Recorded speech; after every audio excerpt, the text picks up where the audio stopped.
There is no such thing as happiness in Oshinoko, only darkness. With the hopes of Ruby's fantasies to be with her sensei no longer becoming a reality, another reality begins to manifest within her as Ruby's motivations turns into motivations to yeet. Aqua finally has his closure, at least for the moment, as he finally, literally, found himself with real body heat to body heat biological transfer of the lips. Oshinoko season 2 ends this episode, but it totally begins an entirely new arc. That is Ruby's darkness. Spoiler warning guys for Oshinoko season 2 episode 13, Negai. As we've been talking about the past few episodes, there's a lot of closure happening for Aqua, but at the same time, this episode is the episode where we really get to see Ruby's darkness come to fruition, and we get a little bit more insight into that little kid plot device. So let's jump right into it. The episode starts off super duper gloomy as the aftermath of finding this dead body becomes known for Ruby, and Aqua finally gets to see his previous life's body. So after Akane and Ruby speak with the police officers, Miyako and Ruby end up back at their inn, and Miyako pulls the "Whoop, I didn't expect all that to happen," and consoles Ruby for her experience for something so terrifying, and even suggests to take off the music video shoot tomorrow if she needed to. But even though Ruby is devastated, the idling must continue. Aqua and Akane have some alone time late at night after finding that dead body, and Aqua pulls out the "Well, I didn't expect that either," and apologizes to Akane for experiencing and obtaining a not so pleasant memory or a trip they should be relaxing on. Although Akane herself wants to put Aqua at ease, Aqua insists that no one would want to see something so disgusting. I mean, look at me. I mean it. You remember your traumas, Aqua? You can share that with me instead of blaming yourself for a dead body that has nothing to do with you. It's that damn murderer's fault. Of course it is. Once again, Aqua pulls the manipulation card onto Akane that he used Kurakawa to find his dead friend. The cliff, the house, the hospital, that was all a ploy. Aqua totally used her deduction skills and superb profiling abilities for his own gain. So in that way, Akane did share some of that burden with him. Some things are best left uncovered and to stay ignorant about, but Aqua's curiosity of his past life with this finding gives him closure. One of the big questions left from the genesis of the story has an answer. That is, what happened to Amamiya's body, and what possibly could that play a role in the plot. Although Akane was used again for his mommy and self-serving issues, she tells Aqua it was all a coincidence because of this goddamn crow that led them into that good night. But Aqua is adamant again, I was the one that led you into that good night. This is our relationship. They've literally been there and done that since the beginning of this fake relationship. Akane reassures Aqua she already knows that she's being used. I mean, she said this multiple times to him. And she starts to use this moment to reassure not only Aqua, but her own feelings that she has finally found clarity within her own feelings. The only reason why she came onto the trip was to essentially come to the conclusion and say goodbye into that good night. But as she thought she finally found clarity, for finally being able to muster up the courage to finally break up this fake relationship with Aqua, the whirl of emotions takes over. Akane and her feelings end up back at square one with what she wants, but she ends up bawling and getting extremely emotional. Like this is some real relationship. This turns Aqua's eyes bigger than I have ever seen as he is moved by Akane's pure emotions. Aqua tells Akane that his revenge is over and he found his friend's body. As Akane balls away from mustering up the courage to call this fake relationship quits, Aqua pulls a slick move and tells her, this relationship is real. At least for the scene and moment. As this wraps up, one of Ai Hoshino's biggest lessons. Fake it until it's real. Like, yeah, man, I'm gonna be a D-list celebrity, right? Yeah, I'm a D-list celebrity. Aqua gives Akane the body heat to body heat, mouth to mouth action that Arima could only daydream of. This scene concludes with what looks like Aqua choosing the Dark River over the baking soda licking and bell pepper dancing Kana Arima. After a hectic and emotional roller coaster ride for Akane, it skips ahead for Ruby, waking up early at 6 a.m. in the morning with the sound asleep Kurokawa, recovering from body heat to body heat, real swapping of saliva. Ruby's mind is also in a total cluster, as it is her turn to live within this agony of trauma and suffering all alone. Her days of hoping that one day she'd be able to sway her sensei into seeing her as a romantic interest is absolutely gone now. Now that his corpse is best used only as a Halloween prop, Ruby takes a walk into an eerie, quiet, foggy haze of some light snow on a path in the mountains. She sees the hospital where it all began, and in a blink of an eye, she's there. And now, it's almost like she's in a different dimension, in a total time warp, in a moment in time, where the remnants of energy produces a scene where the pregnant eye and the obstetrician Amamiya stands. Before Ruby can recognize what exactly is going on, the little creepy kid sitting in a tree amongst the foreshadowing turned plot device crows tells Ruby, "You jacked that key fob, didn't you?" and asked if she had a close relationship with the doctor. With a little bit of dialogue and real interaction with the main character, we get more insight into this creepy ass kid. And Ruby is just standing there talking to this little kid like this is all just normal. With their assumption of Ruby being close to the person that is that Halloween prop, this creepy kid tells her that she understands how Ruby feels. Ruby brushes off this kid that's chilling with all these annoying foreshadowing crows that a little kid wouldn't understand how she feels. But the creepy kid ain't just creepy for no reason. She goes one step further and tells Ruby, I'm a plot device. She knows what Ruby wants to know, and this stops Ruby right in her tracks as mystery makes a story that much better, as we won't know for a bit what the kid told her.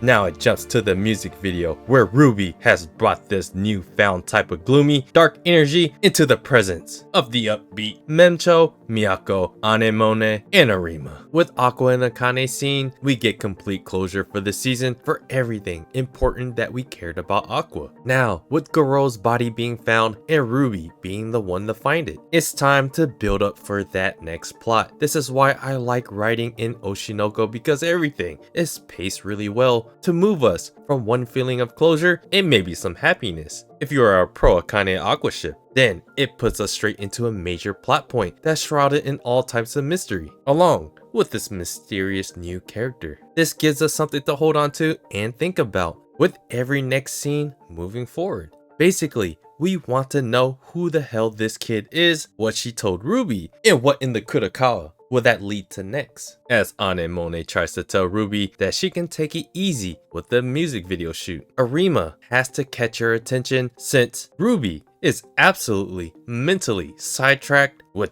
darkness. Entering Cougarland, Memcho, Ruby, Miyako are in the car on the way to their music video shoot location, and Arima tries to knife through the tension in the episode with some classic Arima sarcasm. That in the summer, she had to go in winter clothes, and during the winter, she had to be in a one piece for all the manual labor that is acting and entertaining. And just like that, after some in-between filler, the kid starts talking crazy like she's a viewer just like us, talking about how she heard that a famous idol gave birth at this hospital, and just before that dead guy became a Halloween prop, he went missing on the day he was supposed to help deliver that certain idol's kids. Then the little creepy kid wants to play coy like she doesn't know exactly why Amamiya went missing that day. That fateful day of yeeting our MC, there were two weirdos snooping around the hospital. One was that self-yeeter college student, and the other,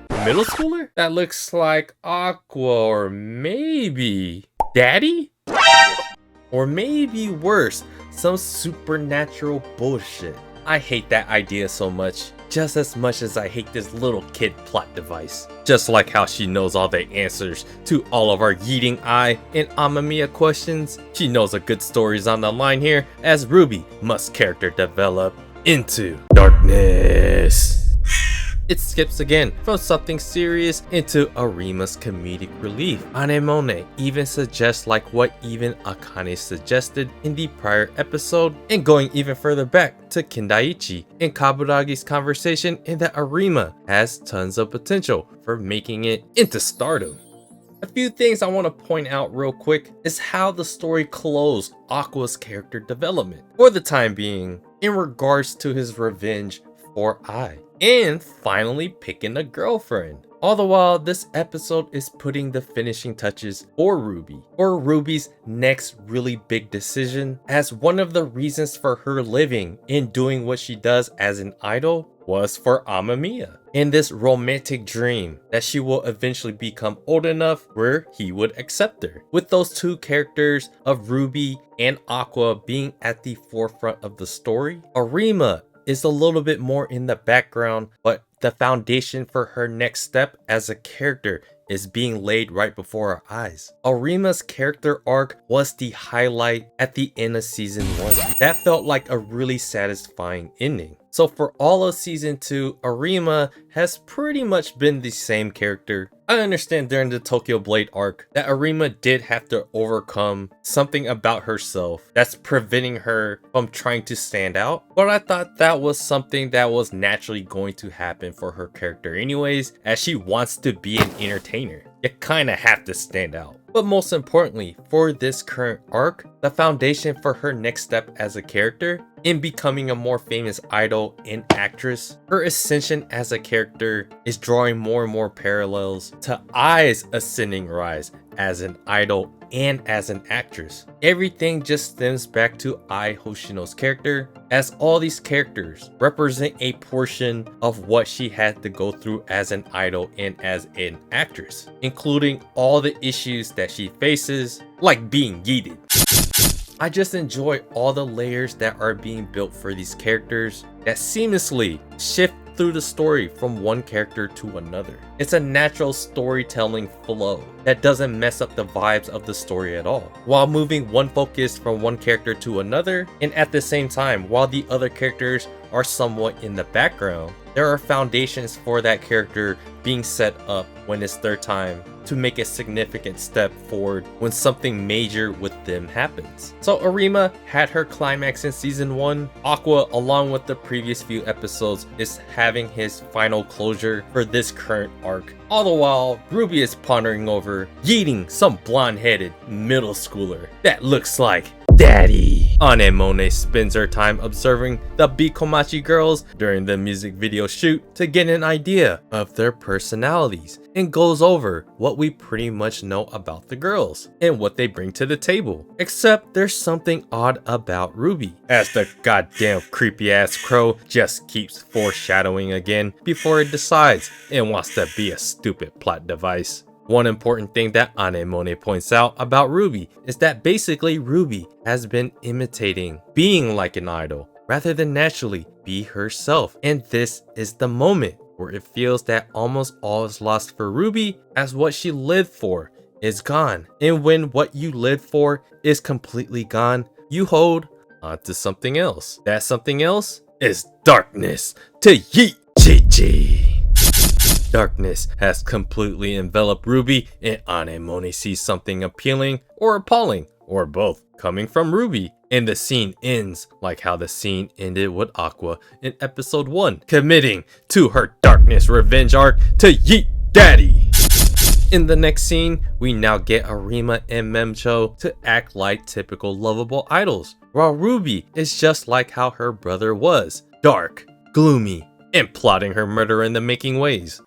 It looks like Anemone will be making 2 music videos, with one done within a month, and the other she will take her time with. I'm sure that had nothing to do with how Ruby acted at that shoot. Since it's Oshinoko, she details the exact steps of what the process will be with the post-editing and whatnot. and why it would take long as well. So finally, they are finished with the music video shoot. Now it is time for some relaxation, skipping ahead further for our happy pro Akane Aqua peeps, but not so great for our Aqua Arima peeps. Akane is just chilling in the hot springs while she hints at how the plot of all this mysterious murders and twin murder in the makings all connect to a single answer somehow. Chi-Chi! While Akane teases us with the ponderance over the answers to the biggest mystery in the story, she gets distracted because what was fake is now real. At this point, Akane is ready for some Aqua body heat to body heat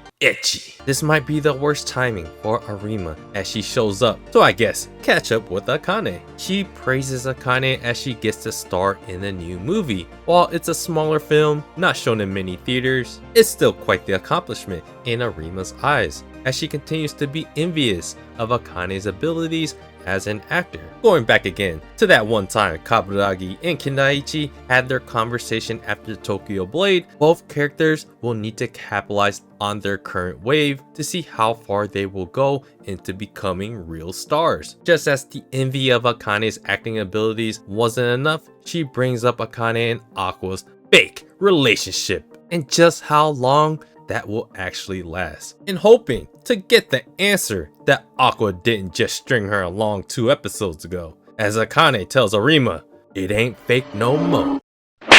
Was this as devastating as finding your dead sensei's body? No, but definitely this season is ending on some dark and sad moments for our favorite characters. Arima can't believe what Akane said, and Akane dips before the kooky gets even more awkward. As Aqua turns off his murder in the making aspirations, Ruby turns on hers as Akane thinks she's sound asleep as she tries to get into bed, but Ruby comes out of nowhere to ask some questions about Aqua that may just turn the both of them into murder in the making twins that both want to end up yeeting Chi-Chi. Ruby asks Akane about why Aqua wanted to become an actor, and Akane misleads her answers after telling her about Aqua wanting to meet somebody within the industry. This yeeting connection must never combine within the twins, or we'll have some dark, sick, twisted ending.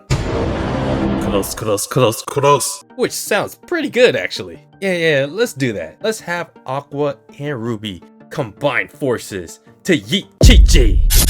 That's a great revenge plot. I mean, episode 1 ended in a total nightmare, so it makes total sense that an ending isn't all about a feel-good ending. Just no stupid plot devices. Screw these crows, man. And screw that little kid. The scene ends and it's 1:20 a.m. and Ruby is just up pondering, continually giving us this eerie, slow-paced vibe of I don't think nothing good is going to happen now feeling. After all the music video and post-corpse findings, everyone finally makes it to the Aratate shrine where they were hoping to visit when they first got there. Memcho comes up with the bright idea that everyone says their prayers and wishes that they want to come true, and everyone's wishes are as predictable as you may think, until Ruby's.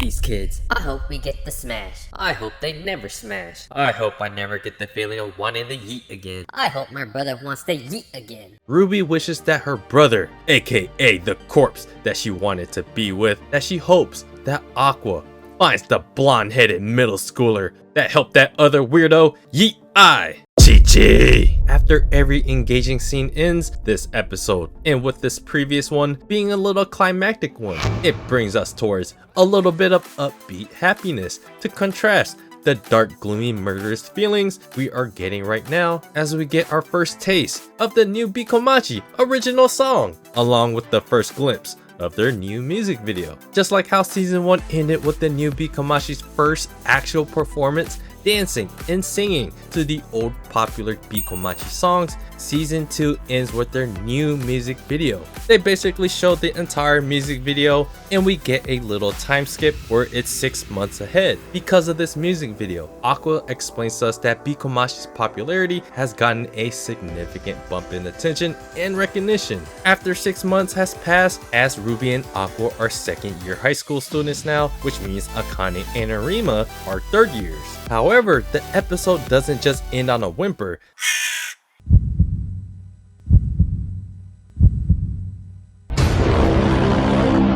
The ending scene after the credits confirms what we already could assume, that the apple doesn't fall far from the tree as before. We want happiness for our boy Aqua and our girl Ruby, but after this scene, there's nothing more sinister and more real feeling than wanting Aqua and Ruby to yeet the murderous Chi-Chi. I don't remember for sure if the manga had this exact scene, showing their dad essentially killing another person kind of like I, but it was the correct choice to make either way, because season 2's ending is not as climactic as much as season 1, where in season 1 there was a feel-good payoff that aligned with Arima's character arc. Season 1 with Arima, it's her and wanting to become a great entertainer, idol, actress, while in season 2 this ending is just a setup arc. While it gave closure to certain parts of the story, it just opens so many other cans of worms, which is great because I think it makes people want to go read the manga. This episode was a little bit of a mixed bag for me because a lot of the big things that happened this episode I already knew was going to happen, so it really just came down to delivery and execution of certain parts of this episode. I don't think any scene was like a super duper climactic moment, but naturally, like that little girl revealing a lot of things to Ruby and introducing these new elements, that it wasn't just that college student, it was basically that middle schooler, which is basically Chi-Chi, confirming what we already kind of assumed from the very beginning, that the dad had something to do with it. This episode was pretty much storyboarded to move and flow back and forth between a heavier moment versus a more lighthearted moment, rather than this crescendo towards something massive. One scene would be about Ruby finding out more about the main plot in regards to Ai's death, and the next would be more of like a comedic relief moment with like Arima. Then back into darkness. So a scene with tons of tension versus a scene where it feels a lot more slice of life like. With all the characters in Oshinoko, it really feels like they make logical decisions. Aqua chooses Akane by kissing her, and more of that relationship and how that relates to Arima will come to light in the next season. But all the decisions, it's very acceptable in how it's received. And you could probably guess how Arima will react. And now Ruby gets to be in the driver's seat of the Oshinoko story now, as she's officially taken upon that mantle of this dark revenge. So when it came to the music video and their new song, I don't think anything could beat Our Sign Is B. That's actually a pretty good song. The new song for this episode and their new music video, it's alright, but the animation was really good. I'm assuming that's why they needed to take a little bit longer to make this episode or to release this episode. I'm not too sure about the facts, you guys can correct me in the comments. But reiterating one thing again is that season 1 ended with Arima that coincided with her character arc. That's what gave season 1 such a great ending. With season 2, it's pretty much a setup arc.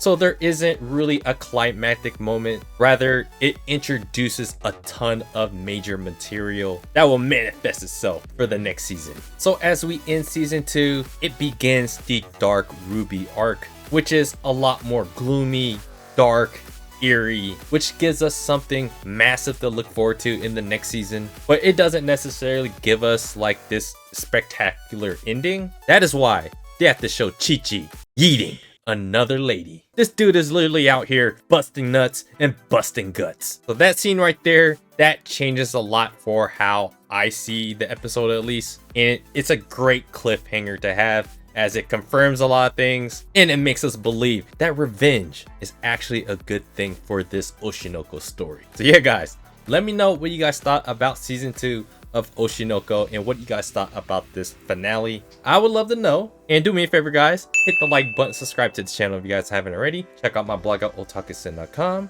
and I appreciate you guys watching, and I'll see you guys on the next video.